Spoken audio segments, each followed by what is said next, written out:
Next letter is in a smaller grouping of just two, but we have this big T, ta, and that one you kind of got to go down and over and then that way. A little tricky. And when you do the same thing, put a dot on, it becomes thaw.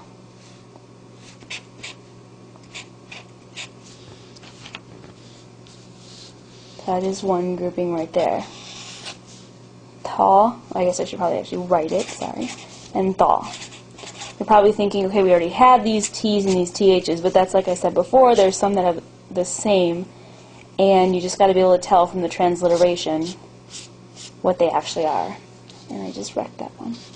Alright, anyway, next grouping we have hein, so it's like a cool looking E. And this one you're going to put it right back in that throat, so it's very like coffee sounding. Well, not like coffee, but cough, you know what I mean. Anyway, and then similar to that, with a dot over it, is klein. Oh god, I can't even do it. Shine. Like a rolled R. Basically, it's an R. Just, that's how you're just going to remember it. And it has this real, like, ein sound to it. Sometimes this one here isn't even, like, considered that. It's more just like an ein sound. So you'll remember that. Like, Aileikum starts with this letter. There's no H. That's life. Okay, and that's grouping. Okay, next grouping.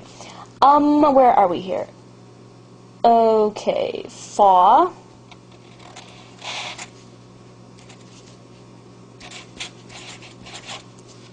And the next one that's similar to that is cough.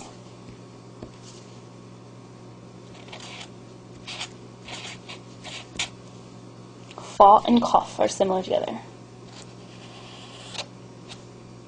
And then we had this Q sound, and that's how it's represented in transliteration. Now we have the K, kef, and that is represented by this little guy, but it's usually doesn't look like that, so, but yeah, this is kef. Little thing like that, and then this little hamza in the middle, or in the middle there. Okay, we're getting to the end. This guy stands alone, but we have over here the L, which is lam, and then I'm going a little out of order here, but I want to show you how this goes. The lam aleph is something that is a combination of L and A. So if you ever have a la sound, you're going to use a lam aleph. And there's a couple different ways people do these. Some kind of go like that. I usually go like that. That's kind of standard. So it's sort of like you're starting an L, but then you kind of go back this way and up like that. And actually the word for no is la. So if you're ever going to write the word no, you're going to have to do this a lot. It's a little tricky. Okay, let's see. New paper. Alright, well, let's see. I'll write in the back of my 700 form. That's fine. Okay, meme is next. This is an M sound. And this one, there's a couple different things. Some people go like that because you really want to stress that circle.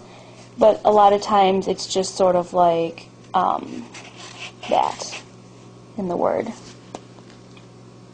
That's meme. Then there's noon.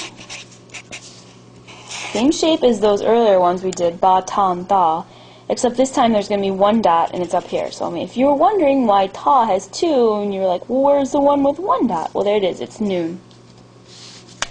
Getting toward the end, we have ha, H-A-H, and that one, some people like to show it like that. Some go like that because that's how it's represented in the beginning. It's basically just a triangle with some fancy stuff inside. Finally, we're getting toward the end here. We have ya. And this is kind of a silly one, but this one is also represented in a lot of words as an I sound. So, like I said before, the vowels don't really get written, but if you do have this I sound in there, you do want to stress it by writing this character. And then finally, we have wa, which is kind of like that, like a big comma. Okay, well let me go over the ones on this page. So I did these kind of quick, but that was meme, noon, which also can have the dot little bit more in the middle. Ha, ya, and wa.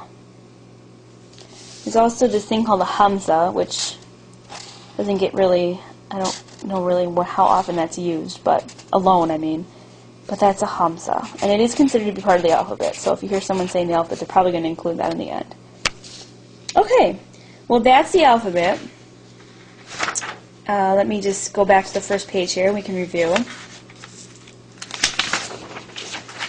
Find the first page, there it is.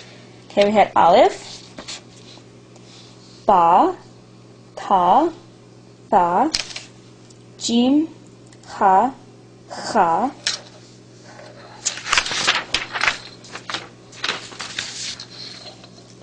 Dal, Thal, Ra, Zain, Sin and Shin, Sod and Dod,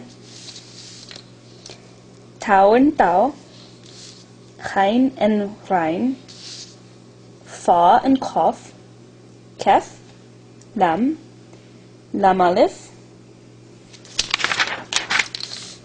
Mim, Nun, Cha, Ya, Wa, and Hamza. Now since there's a little time left in this lesson, I'm going to show you the vowel markings. Let's say you put an L and an R together. Right now you have these consonants, L and R, lur. If you want to turn this into something where you know how you're going to pronounce it, for instance, if you want to do Larry, you're going to represent that the L has an A sound by putting a dash above, and that this has an E sound by putting a dash below. If you want to do Lori, which is my name, you're going to have more of an oo sound on that L. So to do an oo, you put a little comma looking thing up there, and then of course again, and this looks like a doll so I can extend that for you, if you want to have the E sound, you do that. So basically, an A sound is a dash above, an E sound is a dash below, and an oo sound is a little comma above. There are also different symbols you can use to indicate long vowels and a couple other different things, but that's a little advanced and I'm not going to go into that right now. But if you ever do see something like this, or when you're first writing and you want to represent those vowels, because it does look kind of cool when you put those around the dashes and the little comma guy. It's very simple, there's just 3 of them. Hardly anything to worry about. Okay, well that was the alphabet, and I suggest you just go over maybe and try to practice it a little bit, but don't freak out too much, because what you really need to learn is how these things all come together into a word, and that's going to take a little bit more work. So look forward to the next lesson when we'll be talking about word formation and also the changing of the shapes based on the position in the word.